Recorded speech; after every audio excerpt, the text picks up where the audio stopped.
Sir बताएं, आज जो किसान सभा का प्रदर्शन था, किन मांगों को लेकर प्रदर्शन किया गया? एक तो पीछे का बीमा बाकी है अभी कुछ हर फसल का, जैसे 20 के कुछ पॉलिसियों का है, बड़ा बीमा आ गया कुछ पॉलिसियों का है, 21 की कुछ पॉलिसियों का है, एरिनी किसानों का बाकी है, और 2022-23 का कुछ पॉलिसियों का बाकी है, और वो बीमा के लिए बकाया बीमा के लिए।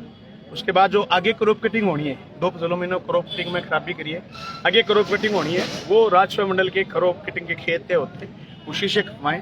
उसके अलावा पेयजल की आज भी कई गाँव में दिखते हैं, पेयजल की दिक्कतों का समाधान करवाने। जो खाड़ों के टेंडर हो गए 1 साल पहले, उनके काम अभी शुरू नहीं हो रहे अमर सिंह ब्रांच में, वो शुरू करवाने। एक उप जिला अस्पताल को ये बाहर ले जाने की साजिश रच रहे हैं। हमारी मांग है कि इसको यहीं शुरू करा जाए, उप जिला अस्पताल को बाहर नहीं ले जाया जाए, ताकि लोगों को मुख्यमंत्री निःशुल्क जांच योजना, दवा योजना सबका फायदा मिले, सरकार की योजनाओं का, मैती योजनाओं का फायदा मिले।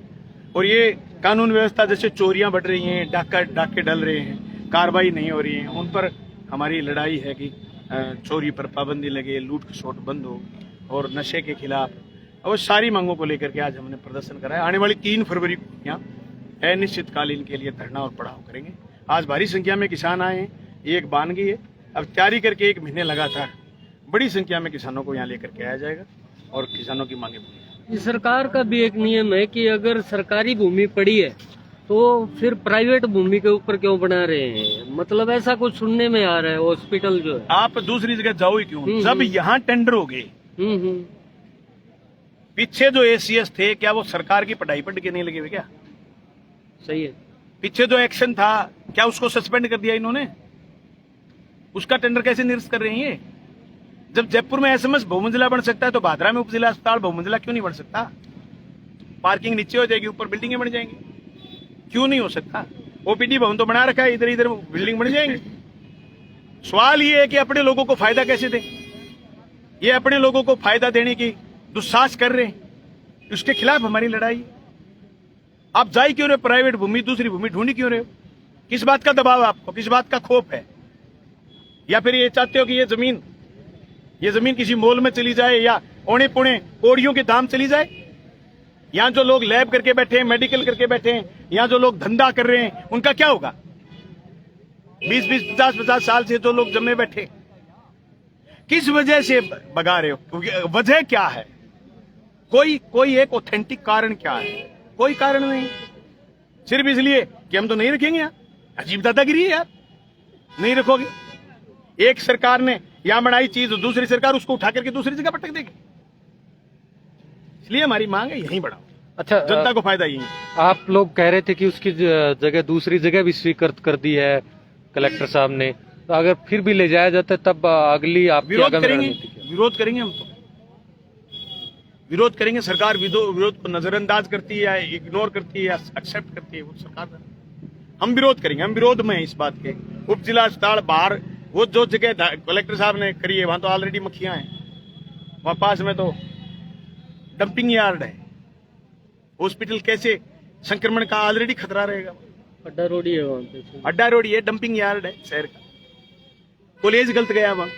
अब दिक्कत ये हुई कि हमारे समय में कॉलेज काम वहां शुरू हो चुका था, हम चेंज नहीं कर पाए। 50 लाख रुपए एमएलए लैड के पिछले एमएलए लगा दिए, तब भवन हमें वहां देना पड़ा, जबकि गलत कदम है वो। अब हॉस्पिटल वहां ले जाना और ज्यादा खतरनाक है। डंपिंग यार्ड की साइड की हवा चलेगी तो सारी मक्खियां हॉस्पिटल में होंगी, इंफेक्शन होंगे। किस बात का इलाज कर रहे हैं? यहां दिक्कत क्या है? यहां अडानी को देना चाहते हैं, जगह मॉल बनाना चाहते हैं। कलेक्टर किसके इशारे पर काम कर रहे हैं? फसल बीमा क्लेम को लेकर आपने कहा कि 3 फरवरी को आप अनिश्चितकालीन पड़ाव डालेंगे। बिल्कुल डालेंगे। क्या कोई सरकार से या किसी प्रशासनिक अधिकारी से बातचीत हुई है? नहीं, कोई बातचीत नहीं हुई हमारी। हमने ज्ञापन दिया है, बातचीत करते नहीं हम तो ये कहते खाते में पैसे दे दो, बात खत्म। पैसे दे दो, खाते में पैसे दे दो, क्या बात करनी है? सब कुछ का बात हुई हुई है, ज्ञापन दिए हुए हैं, कलेक्टर ने ऑब्जेक्शन हटवा दिए, जिनके ऑब्जेक्शन हट गए उनके नहीं दे रहे। ये तो कनेक्शन काटते फिर रहे हैं लोगों। ये एक कणाऊ का किसान है, बाकायदा इसके पास रसीद है, इसको नोटिस दिया है, तो ये वे कनेक्शनों को काटने का नोटिस भेजा है। किसका कनेक्शन काटेंगे? कणाऊ गांव में पेयजल की व्यवस्था कभी किसी जमाने में जब हम एमएलए बने ही थे, बड़ी बुरी स्थिति थी, हमें कई बार खोपटा जाना पड़ा। हमने उस व्यवस्था को ठीक कर दिया। अलग टंकी बना करके, अलग से पाइपलाइन दे करके पूरे गांव में अच्छा पानी जाता है। अब दो तीन घरों को परेशान कर रहे हैं।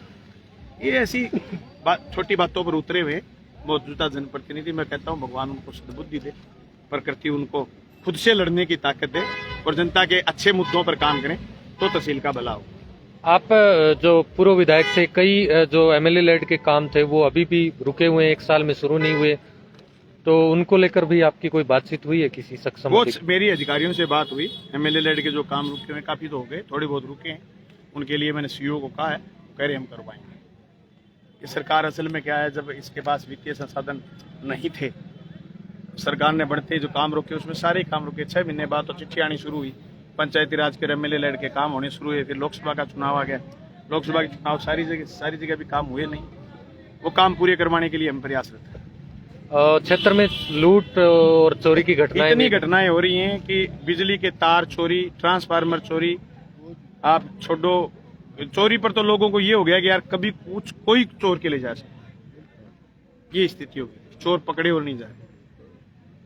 तो ये स्थिति है, इस पर मैं कहना चाहता हूँ प्रशासन को काबू पाए और चोरी के खिलाफ मजबूती से कार्रवाई करें। ठीक। ठीक है।